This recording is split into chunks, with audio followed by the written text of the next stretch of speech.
Baka pwede bigyan niyo po kami ng update sa pagkakayanin niyo sa nakaraang pag-campaign. Opo, tuloy-tuloy po ito. Simula kanina, Habagat, Enten, Habagat, at ito pong si Ferdy na lumabas at pumasok.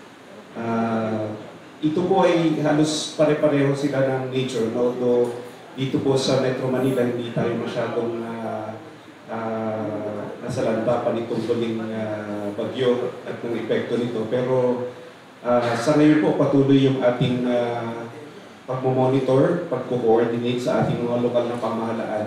Kasi yun po ang ating mainstay.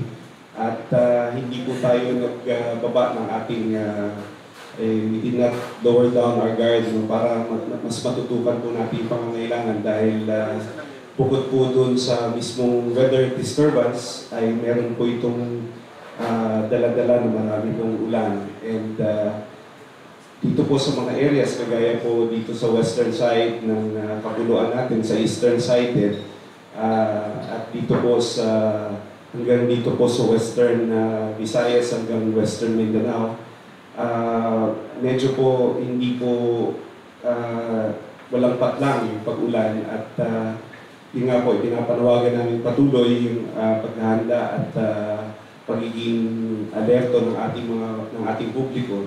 At isa rin po na pag-usapan yung pong nangyari dati dito po sa Antipolo na hindi natin inaasahan. At in one of the meetings po, ipaliwanag yan ng ating Undersecretary sa DNR, yung mga factors kung bakit nangyari yun, when the President asked bakit kaya nangyari yun.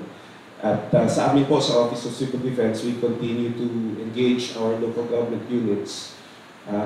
Pagkatapos po noon, nagpa-meeting si R.D. Alvarez sa buong lahat po ng mga DRIMOs sa probinsya ng Rizal para alamin, pag-usapan, himay-himayin po yung naging challenge and hopefully sa pagtutulungan po natin at napakalaki po ng role ng lokal na pamahalaan. At yan po ay sinusuportahan ng Office of Civil Defense at ng NDNC para po papanatiling ligtas yung ating mga komunidad at ating mga kababayan. Maraming salamat po.